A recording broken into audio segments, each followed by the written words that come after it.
forces who are located across the region are also being put at risk by Iran's actions. Yesterday, Iran hit a military base in Bahrain, narrowly missing British personnel. The death of the supreme leader will not stop Iran from launching these strikes. Their approach is becoming even more reckless and more dangerous to civilians. Our decision that the UK would not be involved with the strikes on Iran was deliberate, not least because we believe that the best way forward for the region and for the world is a negotiated settlement, one in which Iran agrees to give up any aspirations to develop a nuclear weapon. But Iran is striking British interests nonetheless, and putting British people at huge risk, along with our allies across the region. That is the situation we face today. Our partners in the Gulf have asked us to do more to defend them, and it is my duty to protect British lives. We have British jets in the air as part of coordinated defensive operations, which have already successfully intercepted Iranian strikes. But the only way to stop the threat is to destroy the missiles at source, in their storage depots, or the launchers which are used to fire the missiles. The United States has requested permission to use British bases for that specific and limited defensive purpose. We have taken the decision to accept this request to prevent Iran firing missiles across the region, killing innocent civilians, putting British lives at risk, and hitting countries that have not been involved. The basis of our decision is the collective self-defense of long-standing friends and allies and protecting British lives. That is in accordance with international law, and we are publishing a summary of our legal advice. We are not joining these strikes, but we will continue with our defensive actions in the region. And we will also bring experts from Ukraine together with our own experts to help Gulf partners shoot down Iranian drones attacking them. I want to be very clear. We all remember the mistakes of Iraq, and we have learned those lessons. We were not involved in the initial strikes on Iran, and we will not join offensive action now. But Iran is pursuing a scorched earth strategy, so we are supporting the collective self-defense of our allies and our people in the region, because that is our duty to the British people.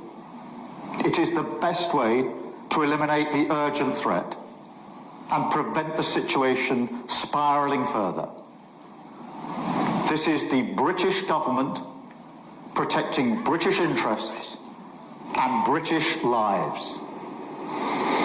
So, Prime Minister Keir Starmer there outlining the next moves from the UK, saying the UK will not be joining offensive action now, but will continue with our defensive actions in the region. I want to be very clear, we all remember the mistakes of Iraq, in the words of Keir Starmer there. I want to take you to some live pictures now that we have coming in from the region. This is Jerusalem, and we understand this is the aftermath of an Iranian missile hitting a road, or certainly debris. We don't know the exact status here, whether this was a direct hit from an Iranian missile, whether this was intercepted and therefore part of it falling to the ground. We are still working to clarify those details, but you can see the operation there in the aftermath of whatever has hit that road there in Jerusalem as the time edges towards midnight there in Israel. We're coming back here to the UK. I spoke to our security analyst, Mikey Kay, about how military evacuations could potentially work, given the fact that the UK, as understood, will be preparing or certainly doing the groundwork to see if something like that is feasible. Let's take a listen. I think what's important about this is obviously PGHQ will get political intent and political direction, and then they'll have to go into planning this. And what goes into the planning this is the entitled persons, or EPs, is what's in the doctrine. Basically, that means that people within the region, 70,000, as Joe said, across Bahrain, Kuwait, Israel, Palestine, Qatar, and UAE, they will have to register, and those entitled personnel, of which there are about 70,000, that may not take into account those that are stranded and all the rest of it, but once they register, it's a significant amount. And so then what happens is that you look at the map and then you look at appropriate locations for people to actually meet to get processed. These are called RVs. If that RV is then compromised, let's say it's an RV at a hotel or an airport, but let's say that hotel then gets hit by a drone, then you'll have what's called an ERV, an emergency rendezvous, where people will then go as a secondary place to meet. Now, the reason for that is, Lewis, is that people have to be processed. So the RAF and the British military need to know that the person in front of them is the person they say they are, and that they've been registered, and that all their details with the address in the UK. And so they will have done that at the first signing up with the email address, but then is it a case of, right, getting to that and cross-checking what the email address with the name, with their ID documents, passports, things like that? Exactly that, just to make sure they are who they say they are and they're registered on the system. Then what the Air Force will have to do is they'll have to sort of prioritise the threat areas. So across those countries that I've just named, at the moment you could say that, you know, Qatar, UAE and Bahrain, these are the ones that are getting hit by Shaheds at the moment. And it's the Shaheds that are actually causing damage to civilian infrastructure. So they would basically likely prioritise those. If I was planning this, I'd prioritise those.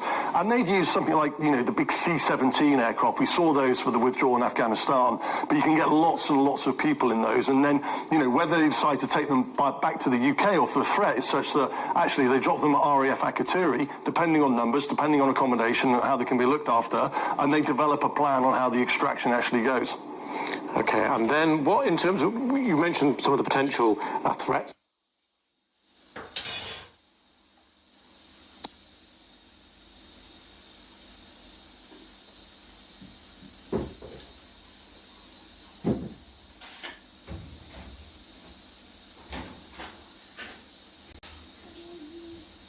So I think there was a daytime piece of video footage that saw a Shahed going into the vicinity, I think it's coming up in a second, going into the vicinity of the 5th Fleet in Bahrain, for example.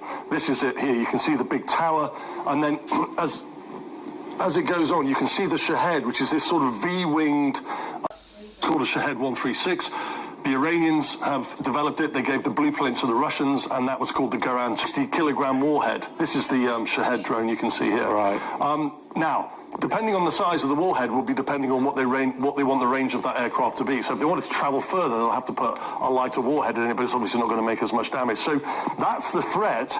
Now, your question is absolutely valid in terms of what air defences are being deployed to actually counter that threat. We've seen the Patriot missile systems, we've seen the terminal high-altitude air defense systems, THAAD. They're great for ballistics, and they're doing a very good job in intercepting those ballistics. But when it comes to these type of drones, and we're only seeing singletons at the moment here, we're only seeing single drones come in. If the Iranians start to put 10 or 20 up, that's going to be a significant problem. Now, there are reports suggesting or saying that a Typhoon, an RAF Typhoon jet, based out of RAF Lossiemouth or Coningsby back in the UK, they've been deployed to Qatar. One of those jets has actually used, likely, what's called an ASRAM, which is an advanced short-range air-to-air missile. It works with an infrared seeker head, and that will have been used to take out that Shahed. But the problem with that, Lewis, is that missile costs about £300,000, and that drone is significantly lower. And if you've got 10 of them up, the Typhoon isn't going to be able to carry 10 of these missiles, likely on the fit, but usually around 4. So you can see how, you know, you're looking at 1.2 million on 4 missiles, being able to take out 4 drones, and you've still got potentially, you know, 16 left up in the air. So that is not a cost-effective way of dealing with the threat, to say We call it the cost-benefit ratio. Right. And that's why there is significant movement by defence tech companies to be able to make interceptors that have a lower cost-benefit ratio. Okay, Mike, you could just stay with us, because we have just, I think, some new video coming into us. This is CENTCOM has released a video of a strike from yesterday saying it has cut off the head effectively. So let's take a look at this video that's been posted. We're just getting a bit of a closer sense of it. So this is what they've just effectively posted and made public. So we're just seeing this. And Mike, I believe you're seeing this for the first time? No, I've seen this footage. Okay, so just talk us through that sense of what is happening and what kind of narrative they're trying to tell us there. So the reports indicate that that's the Baji part of the Iranian Guard Corps, which is effectively the militia component of the IRGC. And they're sort of very much aligned to sort of more asymmetric type operations, unconventional type operations. And what you can see here is that footage there is likely taken from what's called a pod. So a lightning pod is the actual name of it, and that pod basically has a tracking capability on targets, but also it's got infrared thermal cameras in it, and it's got electro-optical cameras in it, which allows the forces. There we go. That's the pod there. It allows basically the IDF or the US to be able to do what's called a BDA, a bomb damage assessment, so that the intelligence analysts will go over that footage when the dust settles. They'll be able to look at what the bomb damage assessment is. They'll be able to look at whether the target was partially destroyed or fully destroyed. If it was partially destroyed, then it, depending on its significance, it may remain on the targeting list. And if it was totally destroyed, then they'll knock it off. But they'll be studying that with magnifying glasses just to make sure that the aims of that particular strike were achieved. I see. And by releasing that footage of, for example, the launch of the missiles, what can that tell us about? Well, I mean, for people who don't know anything about military strikes in the first place, what does that tell you, and can you glean any details from it? It's hard to see from that footage actually what those missiles are. So, you know, they're coming from a warship. They could be Tomahawk land attack missiles, cruise missiles. Tomahawk land attack cruise missiles, they're subsonic. They travel at very low level. You can put a steel penetrator head on them, which allows them to hit sort of very hard structures or command and control nodes that are under the ground. Okay. So it may be that. It could be SM-6 interceptors, but it's quite hard to tell just looking at what that is. But if they're associating that with the strikes, it's probably a strike missile, which could be the TLAB. Thanks to Mikey Kay for that. And we've been taking a closer look at developments with our World Affairs editor, John Simpson.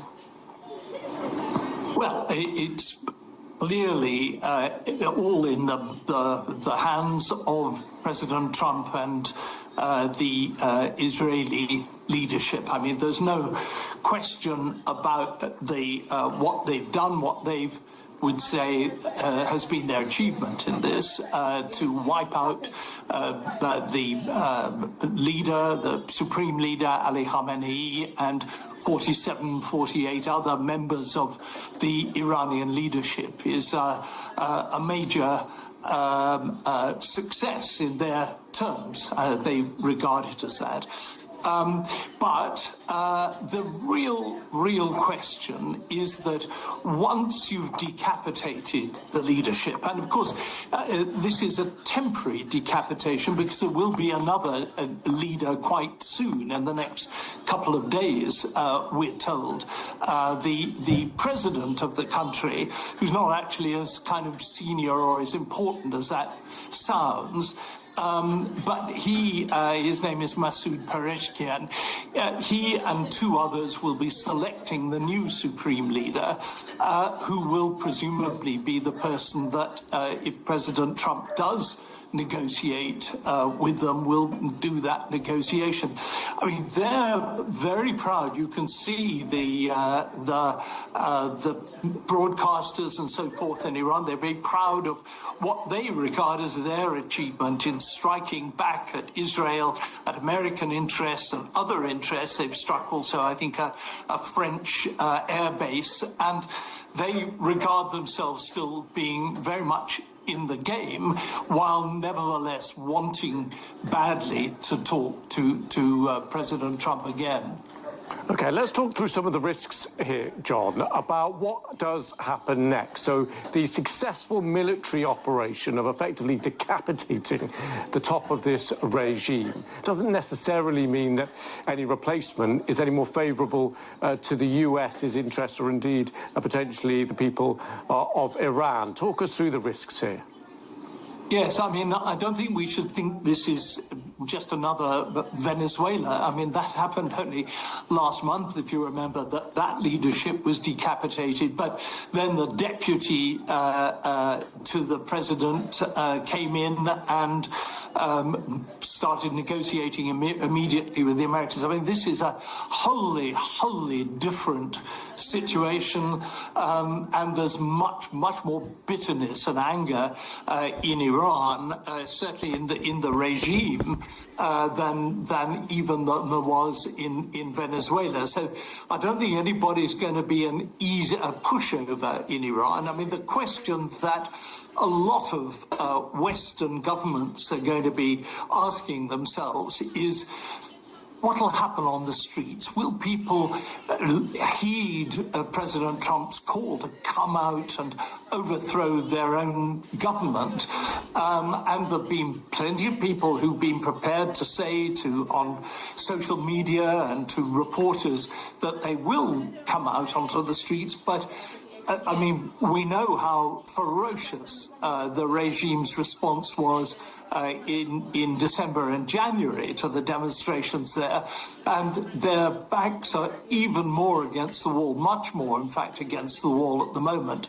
So, they'll be fighting back against any demonstrations that turn up. It's all completely uncertain at the moment, but what we can be sure about is that there will be some form of negotiation between the Americans and the whoever takes over as supreme leader and the people that surround him. Thanks to John Simpson for that.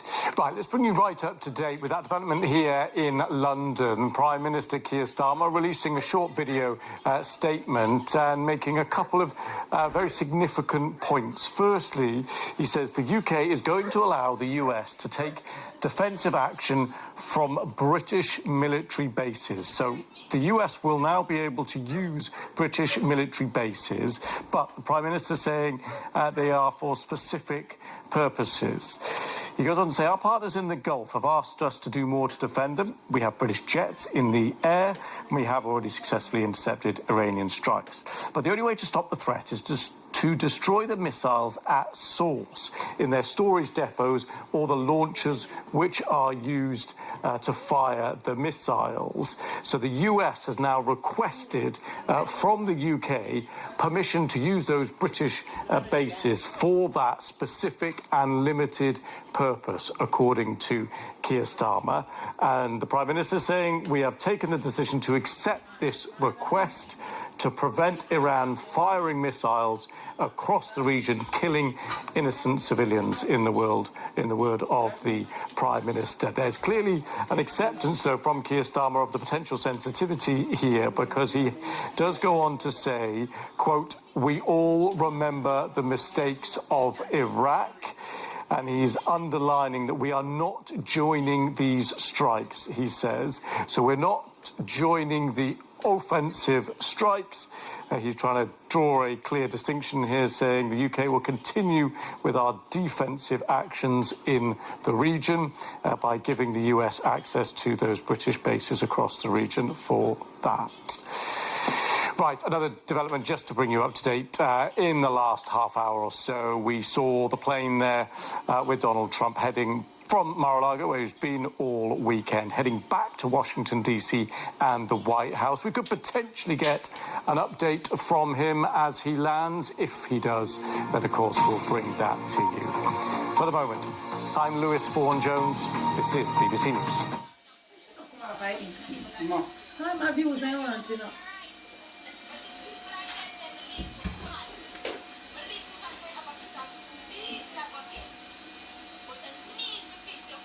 Straight out.